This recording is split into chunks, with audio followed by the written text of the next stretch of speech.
اعوذ باللہ من الشیطان الرجیم بسم اللہ الرحمن الرحیم علم کیا نہیں یاتہم آئی ان کے پاس نبا الذین خبر ان لوگوں کی کیا نہیں آئی خبریں ان لوگوں کی من قبلہم جو ان سے پہلے تھے قوم نوح کی و عاد اور عاد کی و سمود اور سمود والوں کی و قوم ابراہیم اور ابراہیم علیہ السلام کی قوم کی و صحاب مدین والوں کی والمؤتفقات اور وہ بستیوں کی جو الٹائی پلٹائی گئی۔ اللہ فرماتے ہیں یہ کیوں اتنا زمین میں اکڑ رہے ہیں، تکبر کر رہے ہیں، غرور کر رہے ہیں، یہ کس بات کا گمنڈ کر رہے ہیں؟ وہ اس سے پہلے جیسے آج ہی سبق میں ہم نے پڑھا کہ جتنے بھی لوگ تھے ان کو اگر مال بھی دیا، قوت بھی دی، طاقت بھی دی، تو وہ کیا اس دنیا میں رہ گئے؟ وہ چلے گئے۔ اللہ نے ان کو صفائی ہستی سے مٹا دیا۔ اللہ فرماتے ہیں تمہارے پاس خبریں نہیں آئیں ان لوگوں کی جو تم سے پہلے لوگ تھے، قوم نوح کی۔ قوم نوح علیہ السلام کی قوم نے تکبر کیا، شرک کیا، تو ان کا اللہ نے نام و نشان مٹا دیا۔ کیسے مٹا دیا؟ ایسا پانی کہ پانی کا عذاب آیا تھا کہ سارے کے سارے غرق ہو گئے تھے۔ صرف اللہ تعالیٰ نے نوح علیہ السلام کو اور چند ایمان والے جن کے بارے میں آتا ہے کہ 72 یا 80 لوگ تھے، نہیں وہ تو مطلب یہ لوگ تھے جو ان کے ساتھ تھے، اور اتنے سال دعوت و تبلیغ کی، 1000 برس عمر تھی، سوچیں 1000 برس اور 950 سال تبلیغ کی، اور 72-80 لوگ ایمان لائے۔ یہ انبیاء کرام کا حال تھا کہ اس کے ساتھ انبیاء کرام کے ساتھ اس طرح کا سلوک کیا جاتا تھا کہ دین کی دعوت دیتے تھے، اور دیکھیں کہ کیا کتنے لوگ ایمان لائے، 72 یا 80 لوگ ایمان لائے، اور سارے کے سارے باقی غرق کر دیے گئے۔ اللہ فرماتے ہیں تمہارے پاس نوح علیہ السلام کی قوم کی خبر نہیں آئی، عاد کی خبر نہیں آئی، قوم عاد ہواؤں کے ذریعے ہلاک کیے گئے۔ یہ وہ لوگ تھے جو نعرے لگاتے تھے ہم سے زیادہ طاقت والا کون، کبھی بیمار نہیں پڑے۔ پہلے زمانے میں لوگ بڑے لمبے لمبے ہوتے تھے، اب یہ تو ہماری امت محمدیہ کی عمریں چھوٹی ہیں۔ تو اللہ فرماتے قوم عاد کی خبر نہیں آئی کہ اتنا وہ تکبر کرتے تھے، غرور کرتے تھے۔ اللہ نے کس چیز سے ہلاک کیا؟ ہوا سے، آندھی سے ہلاک کر دیا۔ وَثَمُودَ اور سمود والوں کی۔ سمود والے کون تھے؟ قوم عاد کے بعد آئے، قوم عاد کے بعد آئے، اور انہوں نے کہا قوم عاد تو پاگل تھی، انہوں نے گھر مضبوط نہیں بنائے تھے، اس لیے اللہ نے ان کے جو گھر ہیں، ان ہوا نے ان کے گھر اکھیڑ دیے، ہم پتھروں کے اندر گھر بنائیں گے۔ انہوں نے پتھر تراش کے سوچے، پتھر کو توڑنا کتنا مشکل ہے، اس کو تراش کے مضبوط گھر بنائے۔ اللہ تعالیٰ نے ان کو کیسے ہلاک کر دیا؟ جبرائیل علیہ السلام کی چیخ سے۔ اللہ کے لیے کوئی چیز مشکل نہیں ہے، گھر مضبوط بنا لو، جانا تو ہے، جتنے بھی مضبوط مسکن بنا لیں، ٹھکانے بنا لیں، جانا تو ہے، سب نے جانا ہے۔ اللہ فرماتے تمہارے پاس خبریں نہیں آئی ان کی قوم نوح کی، عاد کی اور سمود کی، اور قوم ابراہیم علیہ السلام کی قوم کی، وصحاب مدین والوں کی، قوم شعیب جو تھے، والمؤتفقات اور وہ بستیاں جو الٹائی پلٹائی گئی، قوم لوط کی بستیاں۔ اللہ فرماتے اتتہم آئے ان کے پاس رسولہم، اللہ فرماتے ان قوموں کے پاس ان کے نبی آئے تھے، بالبینات واضح نشانیاں، ان کو سمجھانے کے لیے نبی آئے تھے۔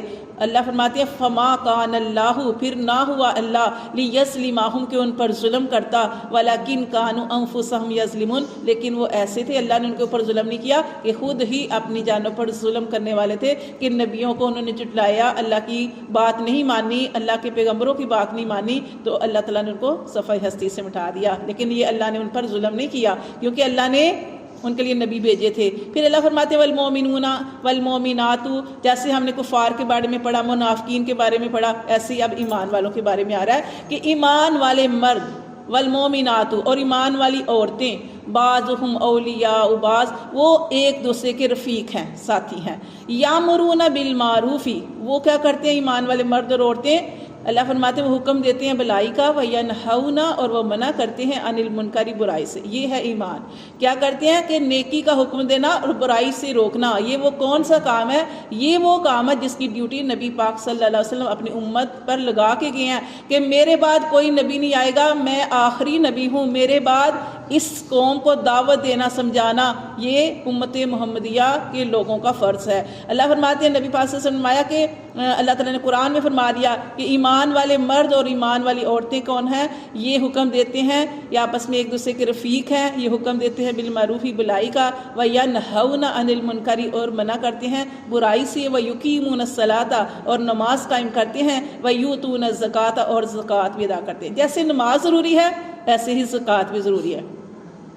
زکوٰۃ ان کے اوپر ہے جن کے پاس جو صاحب استطاعت ہیں. وَيُطِيعُونَ اللَّهَ اور اطاعت کرتے ہیں اللہ کی. کون؟ ایمان والے مرد اور ایمان والی عورتیں. وَرَسُولَ اور اپنے رسول کی بھی بات مانتے ہیں. اولئک یہی وہ لوگ ہیں سَيَرْحَمُهُمُ اللَّهُ ان قریب جلد ہی اللہ ایسے لوگوں پر رحم فرمائے گا کیونکہ وہ نیکی کے کام کرتے ہیں. اللہ فرماتے ہیں ان اللہ عزیز الحکیم، بے شک اللہ غالب ہے، اللہ حکمت والا ہے کہ اللہ کے اوپر کوئی غالب نہیں آ سکتا. جتنا مرضی کوئی بڑا بنے اللہ ہی سب سے بڑا ہے. اللہ فرماتے ہیں وعد اللہ المومنین والمومنات، اللہ کا وعدہ ہے یہ مومن مردوں سے اور مومن عورتوں سے، جنات تجری ہمیشہ جنت کا. کون سی جنت؟ تجری من تحتها الانہار، وہ جنت جس کے نیچے نہریں بہتی ہیں. ٹھیک ہے، شراب کی نہریں. دنیا میں شراب منع ہے لیکن وہاں پہ اللہ کی وہ شراب ہوگی. اللہ نے ان لوگوں کے لیے کہ جو دنیا میں شراب سے بچتے رہے، اللہ وہاں پہ جنت میں ان کو شراب پلائے گا، لیکن وہ ایسی شراب ہوگی کہ وہاں سے نہ وہ پینے سے نہ تو بہکیں گے، نہ سر درد ہوگا، نہ ہوش جو ہے اڑے گی، بلکہ وہ اللہ کی بنائی ہوئی شراب ہے لذت والی. اللہ فرماتے ہیں کہ ان کے لیے شراب ہوگی، ان کے لیے شراب ہوگی. اس کے علاوہ دودھ کی نہریں ہوں گی اور کیا ہوگا؟ شہد کی نہریں ہوں گی.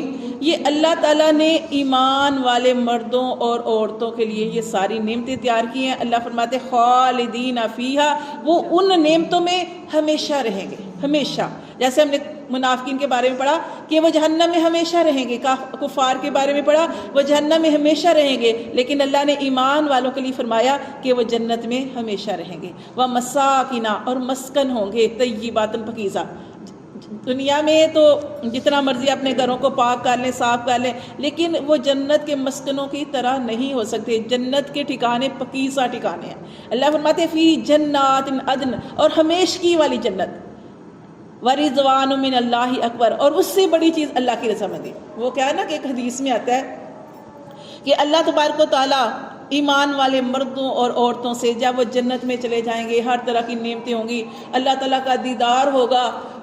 اللہ کو حدیث میں آتا ہے کہ اس وقت بھی لوگ ایسے دیکھیں گے ایمان والے جیسے ہم آسمان کے اوپر چاند وغیرہ کو دیکھتے ہیں، ستاروں کو دیکھتے ہیں، چاند کو، ایسے اللہ تعالیٰ کا دیدار ہوگا. اور اس وقت کیا ہوگا کہ سب سے پہلے اللہ تعالیٰ پوچھیں گے، ایمان والوں سے پوچھیں گے کہ کوئی کسی چیز کی کمی ہے آپ کو جنت میں؟ وہ کہیں گے اللہ دنیا کی ہر نعمت ہے. ابھی ہم سوچتے ہیں یہ کھانے کا، وہ چیز ہمارے پاس آ جاتی ہے. یعنی کوئی چیز کھانے کا دل کرے گا، مچھلی کھانے کا دل کرے گا بھنی ہوئی، وہ آپ کے پاس آ جائے گی. ابھی آپ سوچ رہے ہیں میں نے آم کھانا ہے، آم کا درخت جو ہے وہ آپ کے پاس آ جائے گا، اس کو آرام سے. یعنی کچھ بھی، کوئی بھی نعمت، کوئی بھی چیز آپ کا کھانے کو دل کرے گا فوراً وہ آپ کے پاس آ جائے گی. لیکن وہاں پہ باتھ روم بھی نہیں جانا پڑے گا. انسان کوئی بھی چیز کھائے گا اس کو ایک ڈکار آئے گا اور اس کے اندر سے وہ خوشبو نکلے گی. تو بس وہ تو یہ اللہ تعالیٰ فرماتے ہیں ہمیشگی والی وہاں پہ نعمتیں ہوں گی. اور اس سے بڑی نعمت کیا ہوگی کہ اللہ تعالیٰ جب ان سے پوچھیں گے کچھ اور چاہیے، کہ اللہ ہر نعمت ہے ہمارے پاس، ہمیں کیا چاہیے؟ اللہ تعالیٰ فرمائیں گے نہیں، ایک چیز کی کمی ہے. وہ کیا کمی ہے؟ اللہ فرمائیں گے آج میں تمہیں اپنا دیدار کراؤں گا. تو اس سے اللہ تعالیٰ ایمان والیوں کو اپنا دیدار کروائیں گے، اور یہ سب سے بڑی ان کے لیے کامیابی ہوگی. تو اللہ تعالیٰ فرماتے ہیں رضوان من اللہ اکبر، اللہ کی رضامندی سب سے بڑی چیز ہے.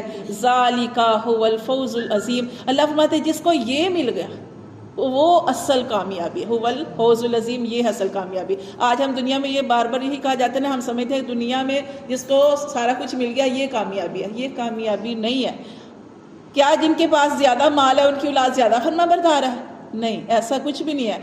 ہاں یہ اللہ کا کرم ہے کہ اللہ تعالیٰ جسے چاہے دنیا میں بھی ساری نعمتیں دے دیں اور بچوں کو بھی لائق کر دیں، سیدھا رستہ بھی دکھا دیں. جیسے حدیث میں آتا ہے کہ کچھ لوگ ایسے ہیں کہ جو نرم نرم بستروں پہ سوتے ہیں، لیکن وہ اپنے نرم نرم بستروں کو چھوڑ کے، اللہ نے ان کو بڑی نعمتیں دی ہیں، اچھے گھر، اچھا ٹھکانہ، نرم نرم بستر دیے ہیں، لیکن جب جیسے ہی اذان ہوتی ہے، حدیث کا مفہوم بیان کر رہی ہوں، تو جیسی اذان ہوتی ہے وہ اپنے نرم بستروں کو چھوڑ دیتے ہیں اور اللہ کے حکم کے آگے جھک جاتے ہیں کہ اب اللہ کا حکم آ گیا. کچھ ایسے لوگ بھی ہوتے ہیں. لیکن زیادہ جو ہم نے قرآن کے اندر پڑھا، زیادہ تر لوگ وہ ہوتے ہیں جو مال پا کے بہک جاتے ہیں، جو مال پا کے دوسروں کا حق مارتے ہیں، جو مال پا کے دوسروں کے اوپر ظلم کرتے ہیں، تکبر کرتے ہیں. اور ان کو پتہ بھی، بعض دفعہ وہ نہیں بھی کرتے، لیکن کیونکہ وہ ان کو پتہ نہیں چلتا، وہ اپنے قول سے، عمل سے اس طرح کے کام کر کے دکھاتے ہیں کہ دوسرے کو صاف پتہ لگتا ہے کہ یہ تکبر کر رہے ہیں. تو یہ اس طرح تکبر کوئی بھی کر سکتا ہے. جیسے ہم لوگ بھی کر سکتے ہیں کہ جیسے ہم کہیں کہ یہ برا شخص ہے اس کے ساتھ میں ہی گزارا کر رہی ہوں، یعنی اگر اللہ آپ کو توفیق نہ دیتا تو آپ کیسے گزارا کرتی؟ یعنی یہ جو برداشت اللہ نے دی ہوئی ہے اس کو اللہ، بے شک آپ کر رہی ہیں، آپ نے قدم اٹھایا پھر اللہ تعالیٰ نیکی کی توفیق دیتے ہیں نا، بے شک آپ برداشت کر رہی ہیں، لیکن یہ ہے کہ توفیق کس نے دی؟ اللہ نے۔ تو آپ نے یہ کہنا کہ میرا تو کوئی کمال نہیں، اگر میں اس کی فلاں کی باتیں برداشت کر رہی ہوں تو یہ میرے اللہ کا کمال ہے، یہ اللہ نے مجھے دیا۔ تو یہ اپنے کاموں میں اللہ کو شامل کریں، پھر یہ کامیابی ملے گی۔ صدق اللہ العظیم۔